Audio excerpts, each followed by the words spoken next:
This is of Malice and Mirth.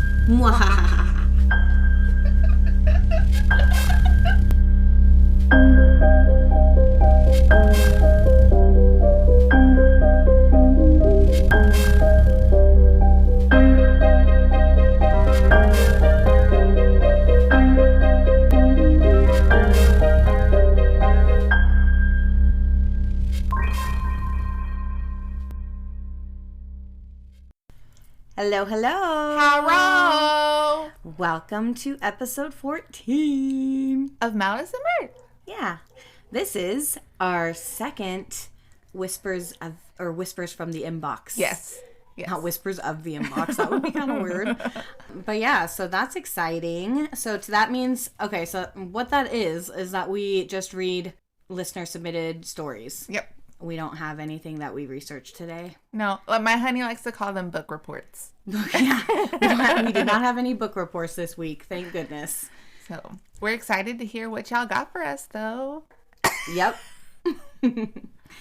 Okay, so, wait. Before we get started, what was your favorite part of the last week?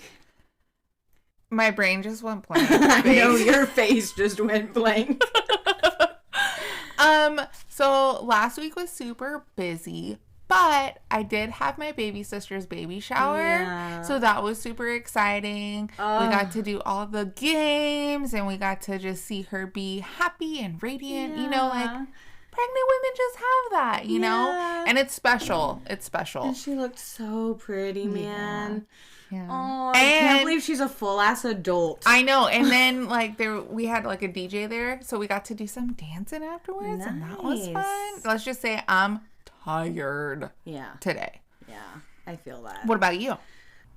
Well, I actually think my ride today was my favorite part because we kind of had a breakthrough a little bit. So this horse, for y'all that don't know, is kicking my ass every fucking time I ride him. And he makes me feel like I've never ridden a horse in my life because he's very stubborn and I've had to work very hard to earn his respect. But girl, if you had a breakthrough today, it felt good. I mean, he was still testy, and I still had to take him through things over and over and over again until he got it right, and then I was like, yay, But I did feel better about this ride. Yeah. And so it kind of made my whole week because I was getting really frustrated and feeling down on myself, like I'm a shitty ass rider. You know what I mean? But you know what? Get it, girl. Yeah. But yeah, so I think that was my favorite part. Yeah. I like that. Yeah. Progress.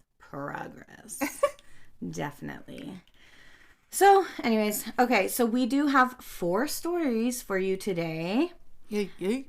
The first one is actually going to be the part 2 that we didn't do last week because it went so long. Right. So we're going to do the part 2 there, which is from Jacob The Narrator. Yes, because I'm super excited. Yes. So do you remember enough to give us a little recap? I think so. Okay. Okay, ready? Yes. So it started out with the main character in the bathroom and he has a shotgun and he's writing a note for whoever finds it. Yeah. And he explains how this all started when the little girl, which I can't remember her name. Abigail, I think? No.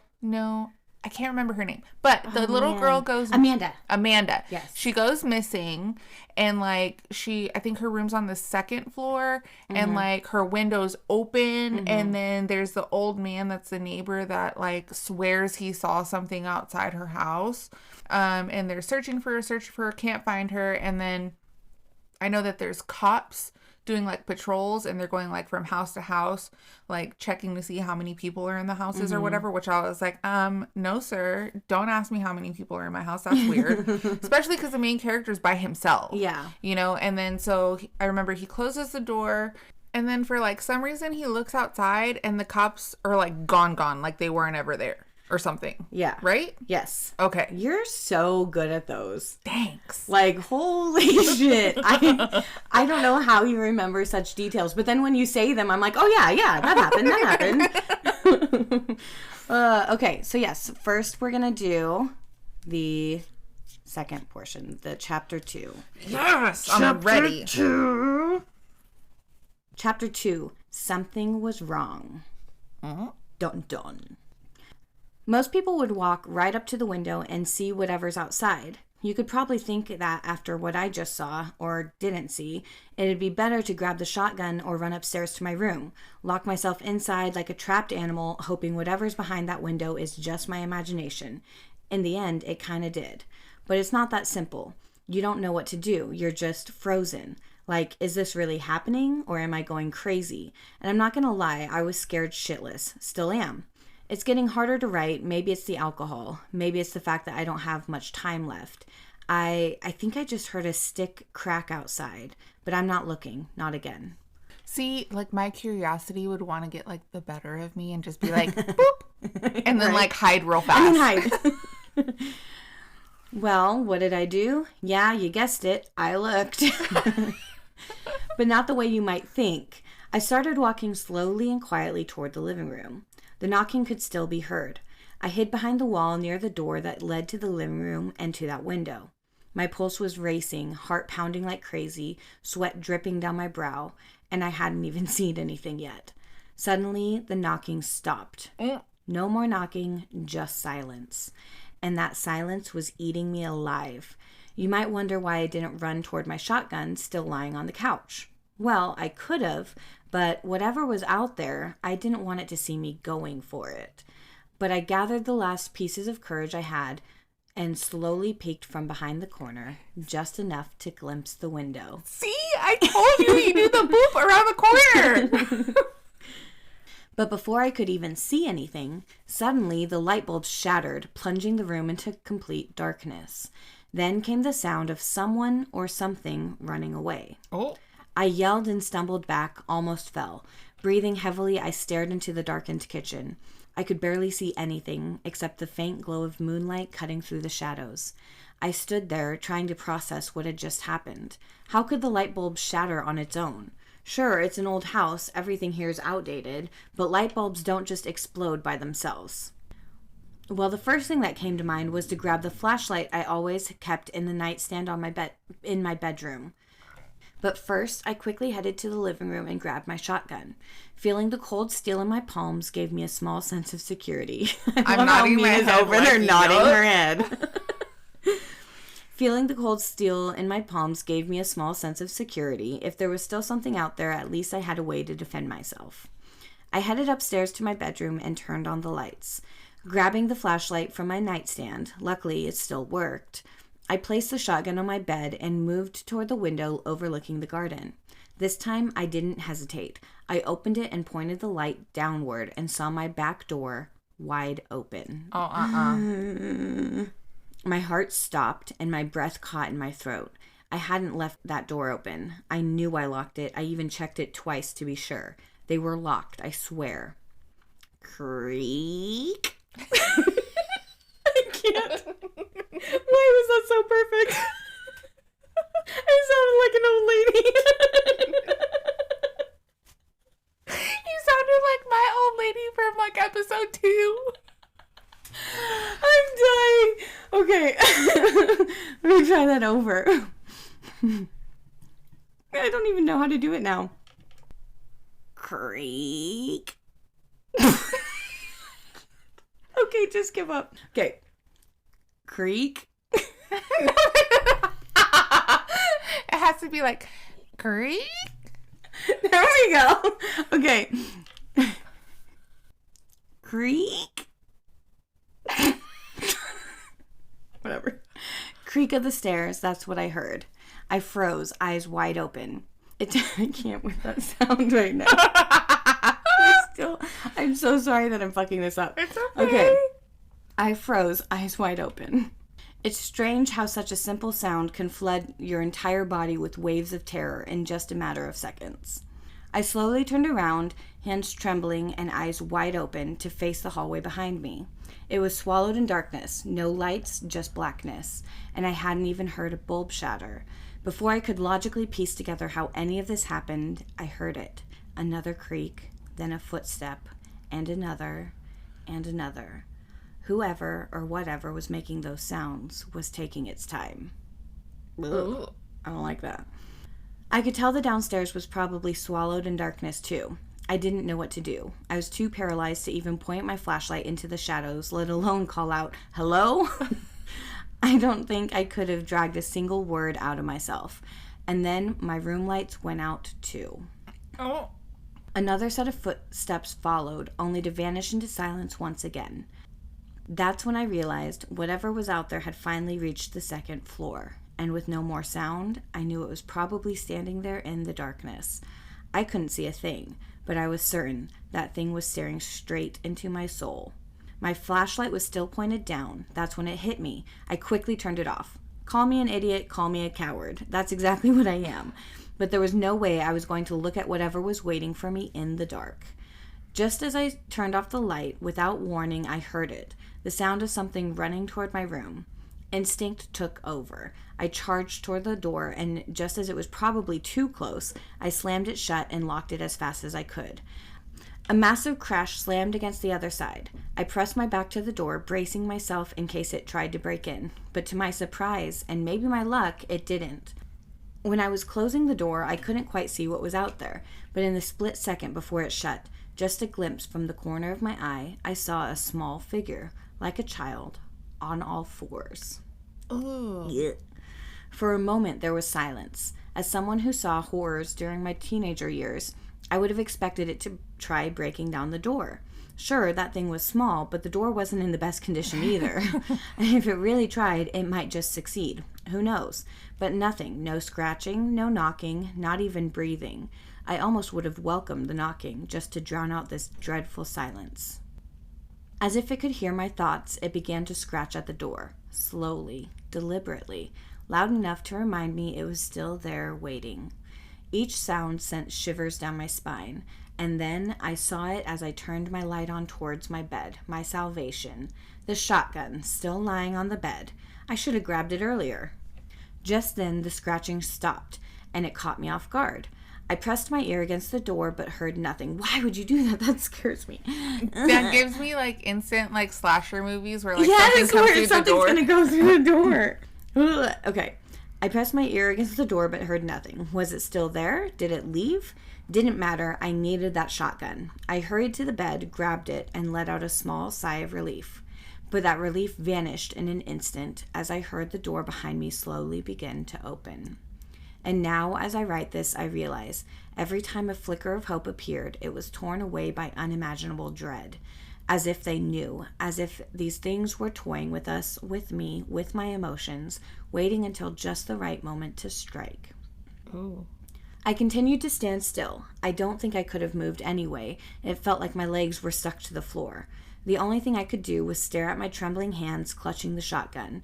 I don't know how, but I could feel a presence behind me. Not speaking, not moving, just standing there, watching me, waiting for me to turn around. You're probably thinking I should have pulled the trigger by now.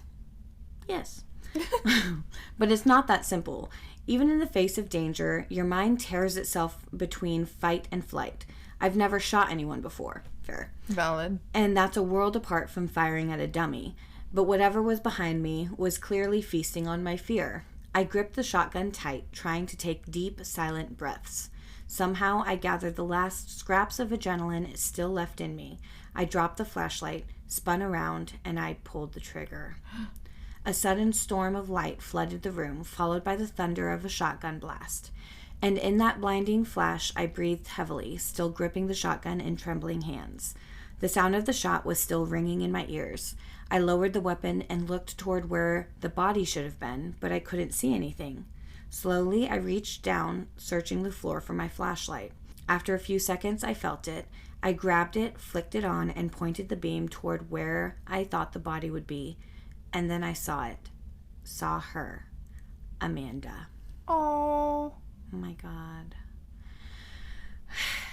Lying on the ground in a pool of her own blood, her pajamas soaked and smeared with something that looked like dirt. I stepped closer, carefully, flashlight in one hand, shotgun in the other. She didn't move. She just lay there. Her eyes, her fucking eyes. No, they weren't eyes, just two empty black holes. Oh! No pupils. Her teeth, fucking hell, she was different. Small, some missing, but the ones still there, they were sharp. Animal sharp. Her hair was a matted mess, and her limbs twisted unnaturally, each finger tipped with filthy, broken nails, and her tongue was missing. Oh. I still got the image in my head. It won't let go. My body couldn't handle it anymore. I dropped the shotgun, stumbled back slightly, and then everything went dark. I lost consciousness and collapsed to the floor. I won't ever forget that night. Not ever. Though soon enough, I'll probably forget everything else. The most intimidating part wasn't what happened, but what came after. And God, if only I had realized it sooner. All those little hints she gave me. I don't know if anything would have changed, but maybe I could have been more prepared. Warned everybody. I don't know when I woke up, but when I slowly opened my eyes, I was blinded by sunlight. I groaned and tried to sit up, but my whole body, and especially my head, ached. Still, I managed to sit up, confused, with no idea what had happened, until my gaze landed on the pool of blood. Dry, staining the floor, blood, but no body. And everything came rushing back to me at the speed of light. For a moment, I thought maybe it had all been a dream, and honestly, maybe I could have believed that. I could have told myself I drank too much yesterday, even though I didn't drink at all. Blamed it on sleepwalking. Said I fell and hit my head. I know how absurd that sounds. But accepting that everything that happened was real, and not just a nightmare, I couldn't do it. But that thought faded away as I weakly stepped out of the room. Then I remembered the scratching. I turned back and closed the door, and that's when I saw them. Claw marks. Small, but unmistakable. They were still there. What scared me the most wasn't the marks, but what was written by them. One word. Leave. Oh. At first, I didn't know what to think, but now I understand. She wasn't trying to hurt me. She was warning me. The knocking on the window, the hallucination she tried to tell me that this wasn't people, the fact that she could have struck when my back was turned and didn't. And when I closed the door behind her, she left one final warning because she wasn't able to speak. Leave. I understand what it means, and I should have listened, because the nightmare wasn't over. It hadn't even begun, and she tried to warn me. It's funny how everything starts to make sense only after the disaster strikes. With my shotgun and flashlight in hand, I headed downstairs and looked around. The whole house was now flooded with sunlight, everything appearing just as it was before. Except for one thing, the back door was closed. And even in the sunlight flooding all around me and a shotgun gripped tight in my hand, I could feel it again, that now familiar sense of unease. Yet even with the sunlight, I felt only slightly more confident. I slipped the flashlight into my pocket, gripped the shotgun with both hands, and made my way toward the garden door. As my hand reached the handle, I pulled it open, quickly raised the shotgun, and with my foot nudged the door open just slightly. And there it was, my garden. Normal, small, yet beautiful. I wandered through it, unsure of what I was even looking for. Maybe I just needed to be certain that everything was fine. And for a while it was, until the moment I saw them. Small tracks right by the window. They looked human, small. You don't need to study rocket science to figure it out. They were Amanda's tracks. God, every time I even think about her name, I feel sad, angry. Like maybe if I wasn't such a coward, it wouldn't have ended like this. Something moved in the bushes as I'm writing this. I think they want me to know they're still out there. The light outside, the last thing keeping me alive, is slowly yet quickly fading, barely lighting the area anymore. I have to finish this. I don't have much time. Amanda's tracks weren't the only ones I noticed. Hers led toward the door, but in the more overgrown parts of the garden, I saw them, faint, barely visible, but another set of prints. They didn't start from within the garden, they came from outside, straight to the window where Amanda had stood. At first, I wasn't sure if they were human, but now I know they weren't. They were too big, too heavy, more animal than anything else. A fresh wave of fear gripped me. If those tracks were real, then that means that there was more than one. Maybe not just inside the garden, maybe inside the house. Later, though, I began to piece things together. She was here to warn me. Warn me from what? I had no idea back then. Maybe it was something connected to the tracks, but even then, I couldn't wrap my head around it. If she truly wanted to help me, then why? Why would she shatter my lights? Why would she run? Why would she leave me like that, alone and scared in the dark? Even now, I haven't fully wrapped my head around it, but I have a theory. She was there to warn me. She knocked on the window just to get my attention. But that thing outside, it didn't like that. It ran toward her. She noticed, and maybe, just maybe, she didn't want that thing to see me, so she covered my house in darkness. Then she escaped and entered my house so she could warn me there. I'm not entirely convinced, believe what you want, but it's the only explanation I've got. Staying in the garden didn't feel right, so I went back into the house. But I couldn't help myself. I glanced towards the woods. Back then, the peaceful view had shifted into something else, like staring into a pit of dread. The trees stood tall, overgrown. Their shadows blanketed whatever might be hiding beneath. And now, looking back, I think I was being watched, probably stared at the whole time. I figure I'd just walk in, make myself a coffee, and figure out what to do next. And for a moment, it was going exactly that way until I heard the doorbell ringing. I stood there, debating if I should open it. Then I heard a voice, familiar, too familiar. Jackie, you there, man? It was Michael, my friend who was 3 years older than me. Honestly, the one person I'd still call my best friend around here, even though we hadn't really done anything together in the past 2 weeks. At first, I thought it might be a trick again, another illusion, another trap. But then I heard him call me by the nickname, the one only he uses. Come on, don't make me scared. Open up, you hobbit. Yeah, don't ask me why he picked that. Sure, I wasn't the tallest, but somehow he just settled on that silly name for me. And what I'd give to hear it just one last time. Oh. In that moment, I knew it had to be him. I almost rushed to open the door until I realized I was still holding the shotgun. So I slipped over to the couch, quickly tucked it away under the blanket, and tried to look normal. Not that it really mattered, because when I opened the door, relieved, even smiling, he was not okay. Oh God, you scared me, Jackie. You good, man? He asked, trying to play it cool. But he sounded genuinely concerned. Despite his always cheerful bravado, he'd always been caring. The kind of guy who wouldn't leave a friend behind. He was basically the first person I met when I moved here, and with him around, I never felt alone. Even now, my eyes get a little wet thinking about those times with Michael. He was the kind of friend everyone should have in their life. Yeah, I'm good. Just haven't slept well, you know? Bad dreams and stuff like that. How about you? Well, you're not alone, he answered. From what I've heard, everyone's got their sleep schedule messed up. But yeah, I guess I'm fine. Hey, is your phone working? Well, I don't know. I haven't checked it today yet. Why? Because nobody's phone is working around here. Remember the 2 officers who were supposed to arrive? They never did. And when we tried to call them, no one picked up. Like there wasn't even any signal. And the worst part, everyone's cars stopped working too. We checked them, engines, batteries, everything seemed fine, but they just wouldn't start. That caught me completely off guard. Those 2 officers last night, they weren't them, I thought to myself. Me and Michael tried both my phone and my car, but neither of them were working. My car was basically the only thing that didn't feel outdated, even though it had seen better days too. And yet, it stopped working. No issues with the battery, nothing, just dead. Michael took me to another part of the village where dozens of people had already gathered. From the looks of it and the air itself, it wasn't good. The villagers were shouting over one another, voices tangled and chaotic. I could barely make out a single word, but one thing was clear. They were scared. I was surprised nobody mentioned the shooting sound from my shotgun, though. Sometimes, through the chaos, I caught scattered voices. Have you seen him? Where is he? I saw something in my house. Were other people going missing? Had they seen what I did? I asked myself, unsettled.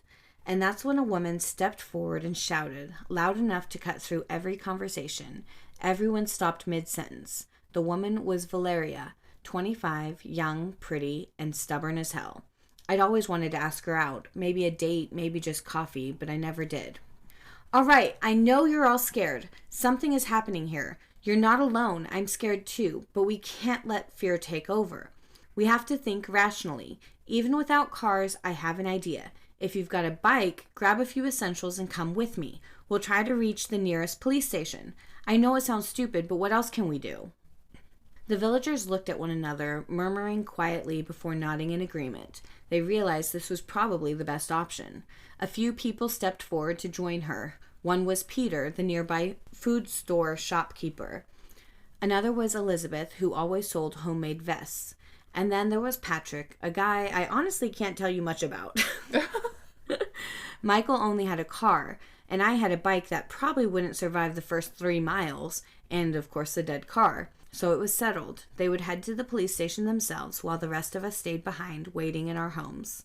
It was strange, though. Cars or phones can stop working, sure, but not all of them at the same time. We were basically trapped here. No way out, no connection to the outside world. Surrounded by woods. With no idea that later on we wouldn't be alone any longer. Ooh. And that's the end of chapter 2. What?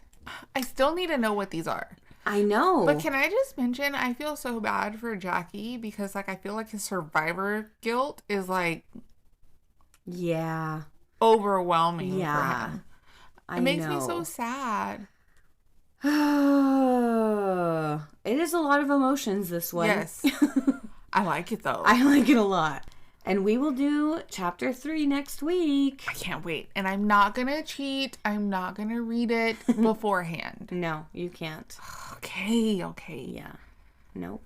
Well, thank you so much. Oh, yes. Thank you so much, Jacob the Narrator. We love you. Yes, we do. All right. Next, you have the one from Donovan 221. Yes, I have. It's titled, I Did Not Hurt Them. Oh. Yeah, and it's by Donovan 221. So DONAV as in Victor, IN 221. Perfect. Yeah. Thank you, Donovan 221. Thank you. All right, we ready? I'm ready. Okay. Look, we have all fallen into the trap of doom scrolling, sometimes for minutes, sometimes for hours. As a species, we have reached a point where every ounce of our day can be consumed by the small computer we keep in our pockets. I'm no different than anyone else. I have succumbed to it more times than I can count. But there is something evil within these apps. I don't know what it is or how it works. Maybe it's a demon designated to me alone. Maybe it's an AI. Who knows anymore? All I know is that the other night, after a long day of work, I was laying in bed trying to unwind and scroll through reels. Everything was normal at first, car accidents, shit posts, memes. Then, as I drifted deeper into the feed, I saw a video that made my stomach drop. It was me. I was sitting at the dinner table with my brother and parents. The table was set beautifully. My mother had cooked what looked like meatloaf, a meal she had never made before. Oh. The video ran for 10 straight minutes. No cuts, no dialogue, just the 4 of us eating in silence. Ooh, that's awkward. Yeah, I don't like it. When the plates were cleared and we began to stand, the video restarted. I bolted out of bed and rushed to my parents' room to show them. By the time I got there, my feed had refreshed. No! I hate it when that happens. How do you explain that to someone? Hey, I just saw us eating dinner on Instagram. That's probably something to look for. It sounded insane, but I remember the username. I searched user 44603380. Only one account appeared. When I opened it, there were no posts, just a blank page, 0 followers, 0 following. Everything about it looked gray and new. Everything except the profile picture. It was me. No. A photo I had never taken, my face hollow, my eyes empty, still human, but barely. This was proof. I showed my parents again. They laughed it off, said it had to be one of my friends messing with me. I don't know why I expected them to understand. They are parents. Social media is foreign to them. I reported the account for impersonation. By morning, it was gone. I went to work relieved, warmth in my chest. That night, I repeated the routine. Shoes off, bed, scroll. This time, a quarter of my feed was me. Not really me, versions of me. Walking a dog I never owned, sitting in a library I had never visited. Every clip filmed from strange angles, like whoever was recording me was hiding. I reported every account I found. There were around 30. Each one disappeared. I put my phone in a drawer and went outside. I did not touch it again until the next morning. A notification filled the screen. My account had been taken down for pretending to be someone else. Oh my God. I appealed and went to work shaken. When I got home, the appeal had been denied. I would have to wait 30 days. Oh, I'd be pissed. I made a new account. It did not take long to find myself again. Buying coffee, getting gas, talking to people I had never met. Soon my entire feed was nothing but me. Too many accounts to report. Then the videos changed. I was no longer doing mundane things. I was walking. Every video showed me moving down the same stretch of road, a road I recognized, the one just before my neighborhood. Then my street, then my driveway, then my front porch. And then, as if nothing had happened, my feed returned to normal. Puppies, nature clips, advertisements, every account was gone. Every video vanished. I felt like I was losing my mind. I threw my phone aside and stared at the ceiling until thought blurred into sleep. When I woke up, I followed my routine. I got dressed, I made my bed, I checked my phone. Hundreds of videos filled the screen. Each one had thousands of views. Each one showed me murdering my parents. I exploded from my room. The walls were coated in blood, so much that they looked like they were leaking. The smell of iron filled the house. My parents lay sprawled across their bed. Their torsos were riddled with stab wounds. Sirens screamed through my phone. On the screen, I saw myself standing over them, phone raised, my face twisted in confusion, desperation, and terror. Red and blue lights flooded the room. The front door shattered. SWAT rushed in. They pinned me to the floor. My phone skidded across the room and came to rest against the wall. The last thing I saw on my feed was myself being handcuffed. Then it refreshed. Kittens, baking recipes. I was charged. My lawyer insisted I plead insanity. I'm writing this from a holding cell. Please believe me. I did not cause this. I did not hurt them. Oh my God. I was not ready for that. Oh my God. That was a trip, man. Yeah, I give you mad props, dude, because whew, that literally had me like holding my fucking breath. I was anxiety ridden. Yeah. That was good as fuck. Thank you so much. Yes. Holy shit. Oh, that reminded me though. Have you seen the national parks TikToks? Yes, my honey sent me that. Yeah. Oh my God. They are on something and I am for it. I literally, like, I was having the worst day yesterday. I was so stressed out.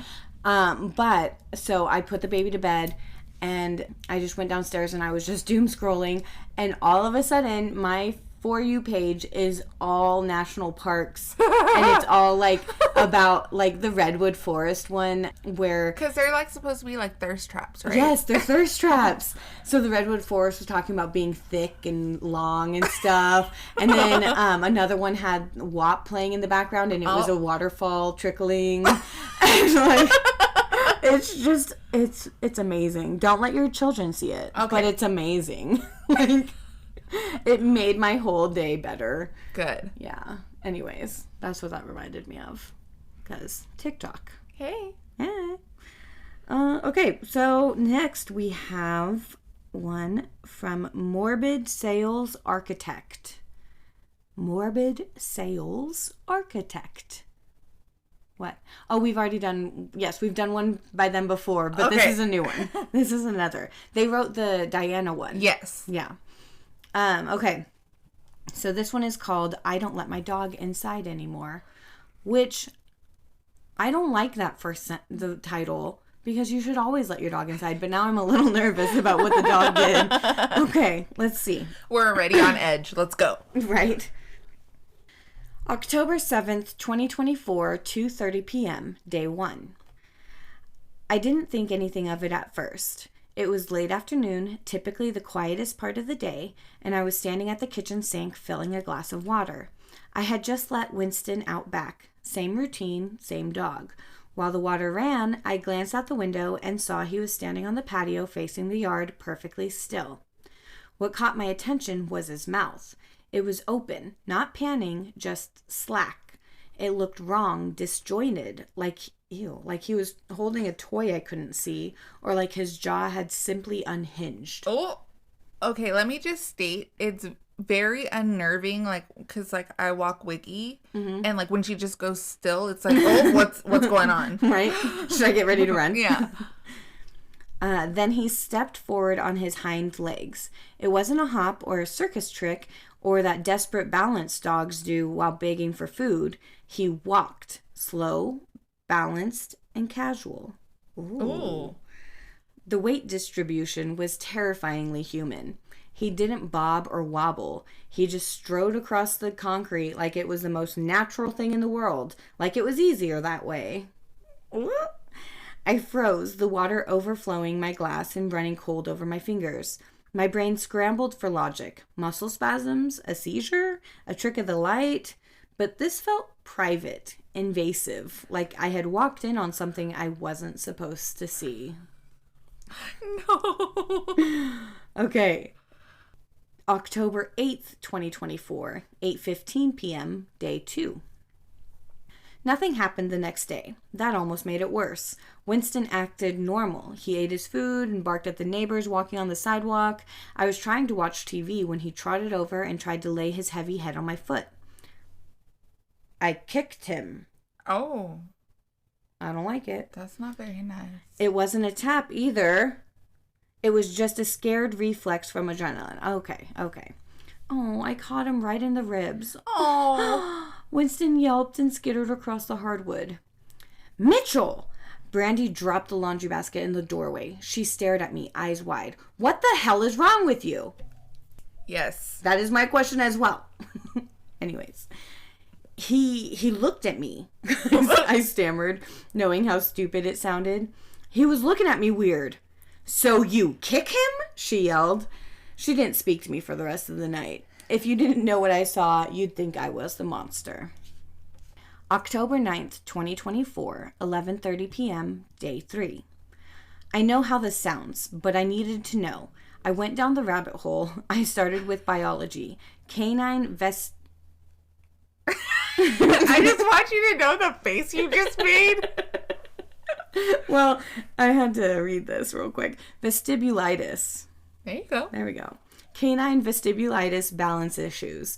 Dog walking on hind legs. Seizure symptoms. But the videos didn't match. Those dogs looked sick. Winston looked practiced. By 3 a.m., the search history turned dark. Mimicry and canines folklore. SWs, not saying the word, suburban sightings. Most of it was garbage, creepypastas, and roleplay forums, but there were patterns, stories about animals that behaved too correctly. Brandy knocked on the locked bedroom door around midnight. Honey, open the door. I'm sending an email. He's so awkward. I love it. I'm sending an email, I lied. You're talking to yourself. You're scaring me. I didn't open it. I could see Winston's shadow under the frame. He didn't scratch. He didn't whine. He just stood there, listening. October 17th, 2024, 8:15 a.m., day 10. I installed cameras. You know what? That is a valid response, though, okay? Because if you have video proof, it's proof. That is true. I mean, we always say Pixar didn't happen. Okay, I installed cameras. Living room, kitchen, patio, hallway. I needed to catch this little shit in the act. I needed everyone to see what I saw so they would stop looking at me like I was a nut job. I'm not crazy. I reviewed 3 days of footage, nothing. Winston sleeping, eating, staring at walls. Then I noticed something. In the living room feed, Winston walks from the rug to his water bowl, but he takes a wide arc. He hugs the wall. He moves perfectly through the blind spot where the lens curves and distorts. Oh. I didn't notice it until I couldn't stop noticing it. He knows where the cameras are. That bastard knows what they see. I tore them down about an hour ago. There's no point in trying to trap something that understands the trap better than you do. Brandy hasn't spoken to me in 4, maybe 5 days. Oh, I can't remember. She says I'm manic. She says she's scared, not of the dog, but of me. I've stopped numbering these consistently. Time doesn't feel right anymore. November 23rd, 2024, 7:30 p.m., day 47. I don't live there anymore. Oh, no! Brandy asked me to leave about 2 weeks ago. Said I wasn't the man she married. I think she's right. I've stopped recognizing myself. I lost my job. I can't focus. Never hitting quota. Calls get ignored. I'm drinking too much. I'll admit it. Not to escape. Not really. Just because it's easier than feeling anything. Food doesn't matter. Water doesn't matter. Everything feels like it's slipping through my fingers and I'm too tired to grab it. This is making me sad. Okay. I walk past stores and wonder how people can look normal, how they can go to work, make dinner, and laugh. I can't. I barely remember what it felt like. I still think about Winston. I see him sometimes out of the corner of my eye, standing, watching, mouth open, waiting. I can't tell if I miss him or if it terrifies me. No one believes what I saw. My family thinks I had a breakdown. Maybe I did. Maybe that's all it is. Depression is supposed to be ordinary, common, overused. That doesn't make it hurt any less. I don't know where I'm going. I just can't go back. Not yet. Not with him there. December 28th, 2024, 9:45 p.m., day 82. We're getting some big jumps. Right? Found a working payphone outside a gas station. I didn't think those existed anymore. I had just enough change for one call. I had to warn her. Brandy answered on the third ring. Hello? Brandy, it's me. Don't hang up. Silence, then a disappointed sigh. Mitchell, where are you? She said. It doesn't matter. Listen to me. The dog, Winston, you can't let him inside. If he's in the yard, lock the slider. He's not... Stop, she cut me off. Her voice was too calm, flat. Winston is fine. He's right here. Look at him, Bea. Look at him. Does he pant? Does he blink? He's a good boy, she said. He misses you. We both do. I hung up. It sounded like she was reading from a cue card. I think I warned her too late. Or maybe I was never supposed to warn her. January 3rd, 2025, 10:30 a.m., day 88. I don't remember writing 47. Don't even remember where I am right now. Some friend's couch maybe. Smells like piss and cat food. But I figured something out, I think. I don't sleep much anymore. When I do, it's not dreams. It's like rewatching things I missed. Tiny stuff. Winston used to sit by the back door at night. Not scratching, just waiting. I think I trained him to do that without knowing. Like you train a person. Repetition. Brandy won't answer my calls now. I tried emailing her, but I couldn't spell her name right. And Gmail kept fixing it. Feels like the computer knows more than me. I haven't eaten in 2 days, maybe 3. I traded my watch for some stuff. Dude said I got a good deal because I looked honest. Funny. It makes the shaking stop. Makes the house feel farther away, like it's not right behind me breathing. I forget why I even left. I just know I can't go back, not with him there. I think Winston knows I'm thinking about him again. I swear I hear his nails on hardwood when I'm trying to sleep.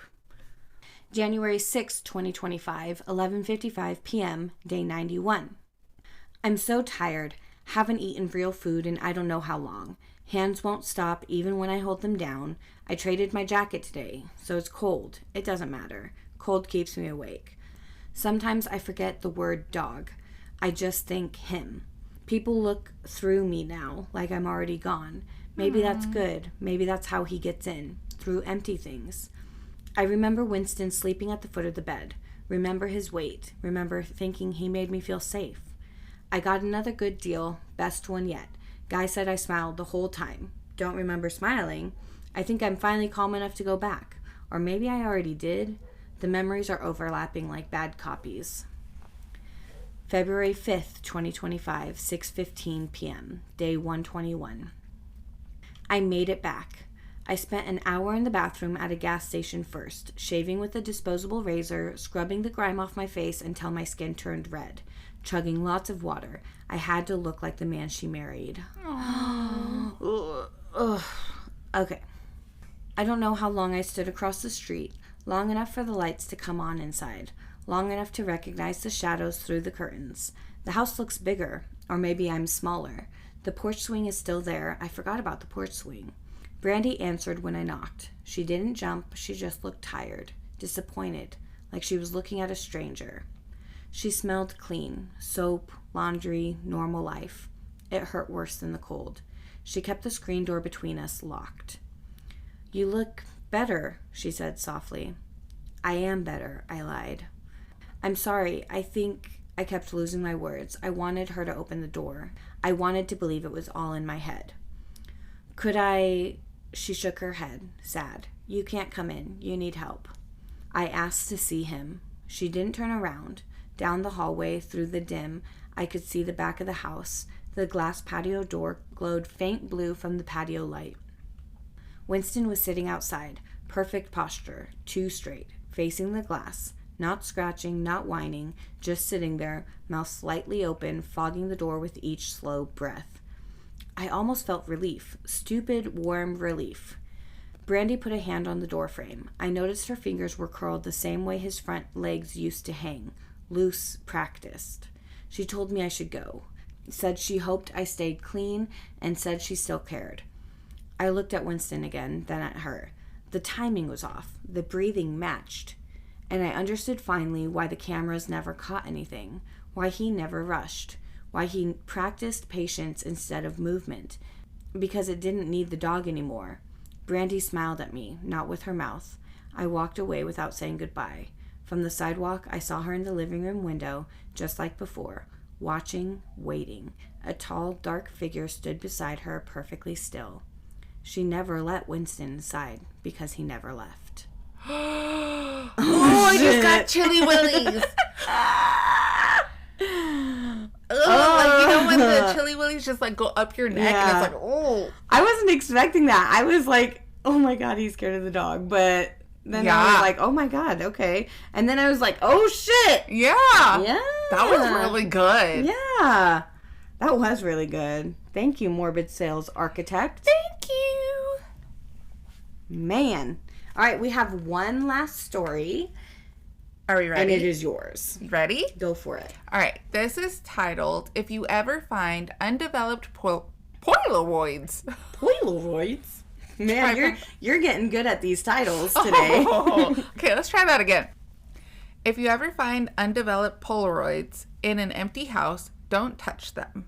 And it's by Dudeitsbryan. Dudeitsbryan. Yeah, and it's Dude, it's with no apostrophe. And then Bryan, Bryan.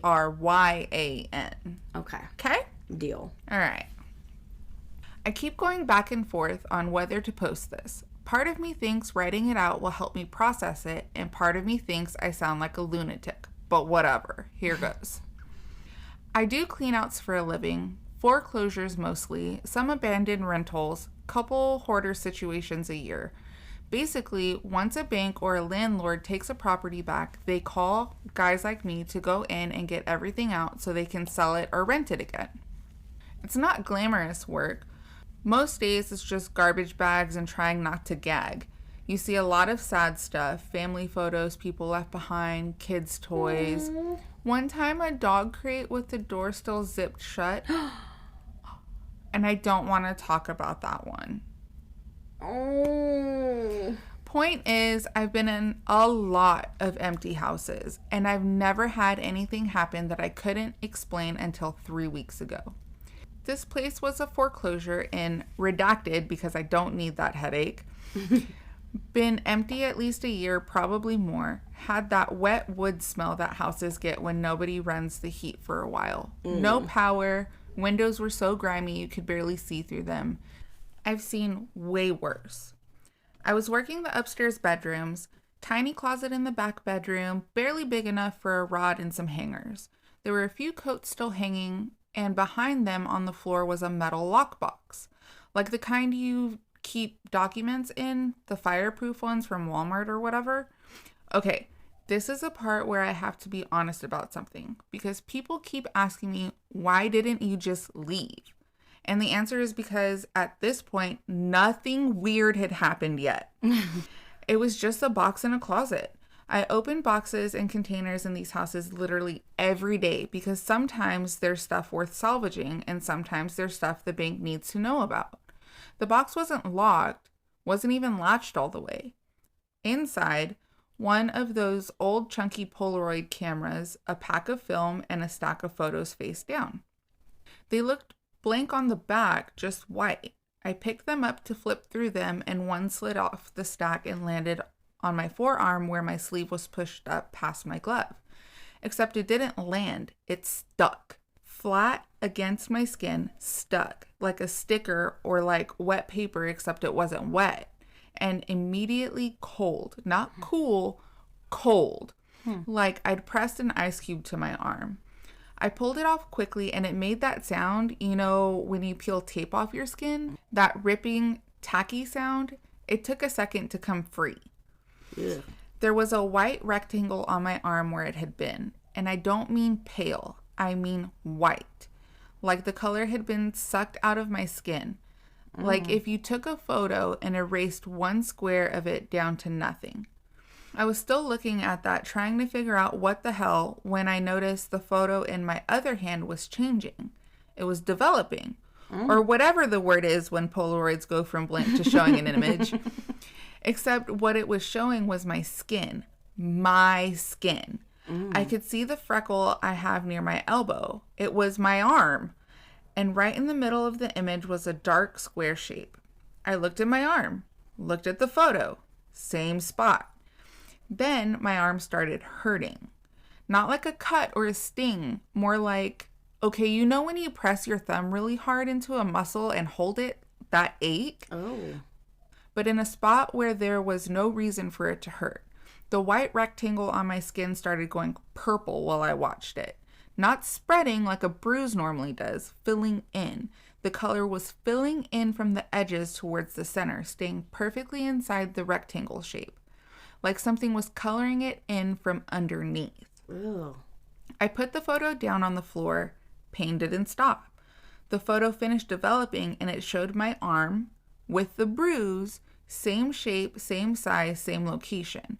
Like it had taken a picture of something that hadn't happened yet and then made it happen. Oh. I left. I want to say I was calm about it, but honestly, I just kind of walked out fast. Didn't run, but definitely wasn't casual about it. So the next morning, the bruise looks like it's been there for days. Dark in the middle, tender when I press on it, perfectly rectangle, which I shouldn't have to tell you is not how bruises work. And the center of it is still lighter than the rest, almost pale. Also, and this is going to sound weird, but I swear, hair stopped growing inside the rectangle. Oh. Like that patch of skin wasn't mine anymore. Like it had been replaced with something that looked like skin, but wasn't exactly. I should have left it alone. I know that. You know that. Everyone reading this knows that. But I went back to the house. Oh my God. I told myself I needed to finish the job because I do. They don't pay me if I don't finish. And I'm not about to lose a contract because I got freaked out by a piece of film. The box was still there. Everything was where I left it, except the top photo on the stack wasn't blank anymore. It had developed on its own overnight, sitting in a dark closet in an empty house with nobody there. The image was the closet floor, the box, and a hand reaching toward it. My hand from earlier. But the angle was wrong. It was taken from inside the closet, from up high, like from the shelf above the rod, looking down at me opening the box. I don't like it. Nothing was on the shelf. I checked when I first found the box. There was nothing up there. I picked the photo up, had my work gloves on this time because I'm dumb, but I'm not that dumb. It twitched. I need you to understand what I mean. I don't mean it moved because my hand was shaking. I mean the photo itself spasmed, like a muscle, like something alive, One quick twitch and then still again. The image started getting darker while I held it. The shadows in the closet in the picture were getting deeper. The inside of the box was going black, way blacker than it should be, and then something leaned forward out of the darkness in the photo. Not a face. That's what everybody asks me. Was it a face? No. It was more like a face-shaped dark spot, like if darkness had layers and something pushed through from behind. My bruise lit up. Felt like someone put a cigarette out on my arm. I dropped the photo, yanked my glove off because my palm was burning now too. Red rectangle in the center of my palm, same size as the photo edge, right where my fingers gripped it through the glove. So obviously, I took the whole box home. Yes, obviously. Yeah, I know. I don't have a good explanation for why I did that, except I think I was already past the point of making smart decisions.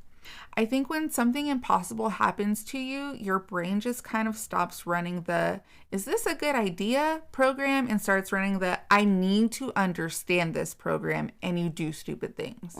Okay. Kitchen table, I dumped everything out. Camera, film, stack of photos. I'm just sitting there staring at it like it's going to explain itself.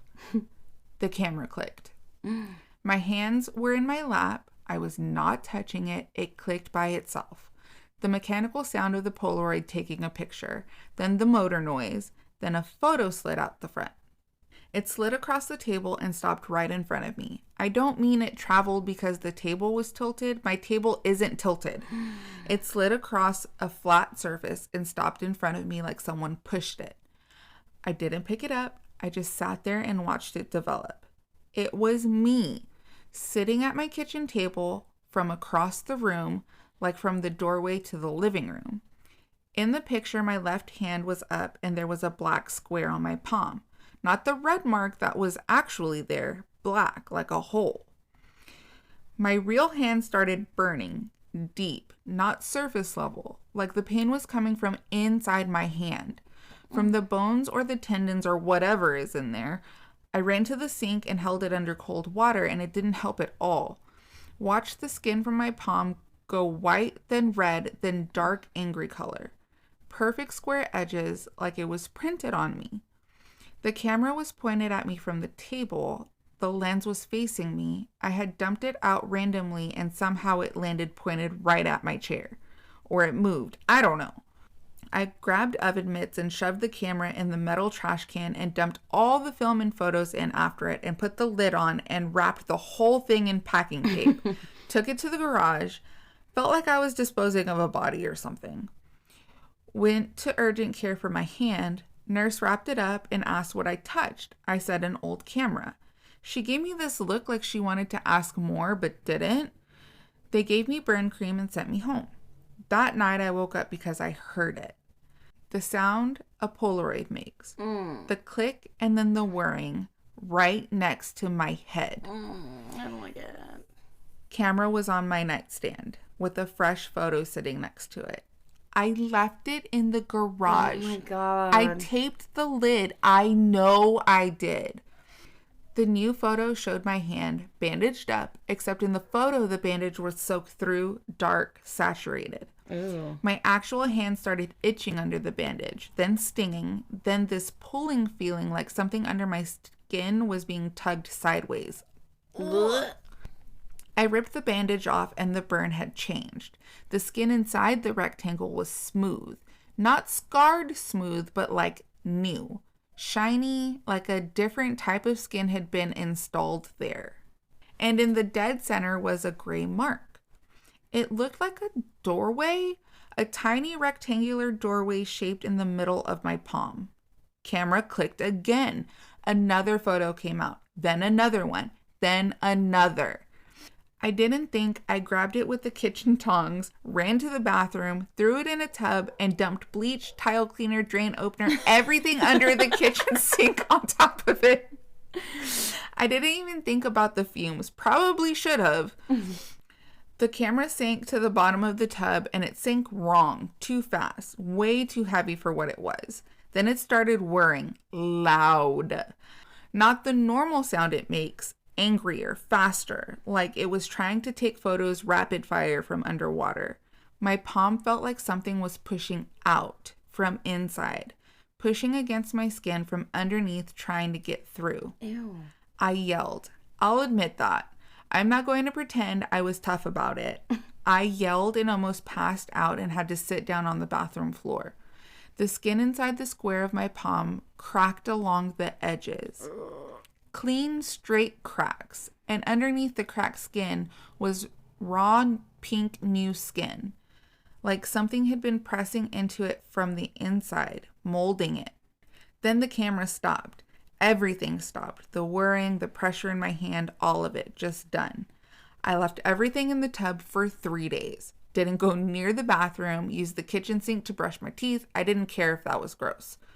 When I finally went in there and fished stuff out, the photos were ruined, warped and swollen and fused together. The camera looked partially melted, plastic all warped and discolored. I thought, okay, it's over. Whatever that was, it's done. Then I picked up the top photo from the stack, and on the back of it, pressed into the surface like someone wrote it with a fingernail, were words. Keep still while it develops. That night, my phone wouldn't unlock. My Face ID wouldn't work. I tried the passcode, tried the fingerprint, looked at my fingers. The ridges were gone, my fingerprints. They were just smooth. Both hands, all 10 fingers, smooth like paper, like photo paper. What? It's been a few weeks now. Nothing else has happened. The rectangular scar on my palm is still there. Skin inside, it still feels different, tighter, thinner. Gets cold sometimes randomly, real cold. Same cold I felt when the first photo stuck to my arm. My fingerprints haven't come back. I had to set up a new passcode for everything. Couldn't even log into my banking app for 3 days. Try explaining that to your bank, that you need a new password reset because a haunted camera stole your fingerprints. You can't. You just say you forgot it. I don't know what is in that camera. I don't know what it was trying to do to me. I don't know if the gray doorway shape on my palm is what I think it is, but sometimes at night my hand gets cold in that spot, and it feels like something on the other side is pressing back, waiting for another picture. So yeah, don't touch old Polaroids if you find them in empty houses, because whatever's on the other side of that film, it doesn't just take pictures, it takes prints. What the fuck? You should have seen my face that whole story. I was just like disgusted. Like, what the fuck? I'm pretty sure y'all are gonna hear a lot of like what sounds. Oh my god, that was good though. Ugh. Gross. I feel like I good. like I need more. Like Yeah. like is it that at some point does it start growing? Like Right? I don't what know. if he encounters another Polaroid in the house? I don't know. Like now it has me wondering, like if he goes to Walmart and finds like a pack of Polaroids, like does he automatically like trigger like PTSD. the yeah? Does it trigger that whirring sound? Like makes me nervous. You're right. No, that was really good though. Thank you. Thank you to everyone. Yes. Oh, yeah, Well, we have to specifically say, let's go for it. Dudeitsbryan. Dudeitsbryan. But yes, thank you to all of them. everybody. Yeah. That was a roller coaster. We had so many things going on. I know. But that was a good, I liked it. I liked it all. Yes. Yeah. So thank you again for letting us read those. And if you have any stories for us, whether they be spooky or even funny, because we love palate cleansers. And yes, I want to state though, like if we giggle during your like spooky stuff, it's because we're either nervous or are still trying to process what we're reading. Right, yeah. We're trying to process all the trauma all at once. But if you do have stories, send them to us at ofmaliceandmirth@gmail.com. or on any of our socials, which is just of Malice and Mirth. And yeah. Is that all we got? I think that's all we got. All right. All right. So we will let you go, and we will talk to y'all next week. Where should we tell them what we're doing? No, let's keep it a surprise. Okay, never mind. Never mind. I'm sorry. That was titillating for no reason. Well, we hope you enjoy your day at least, or night, or whatever. Yeah. And keep safe. And spooky. Yeah, always spooky. All right, y'all. All right. We love you. Okay, love you. Bye. Bye.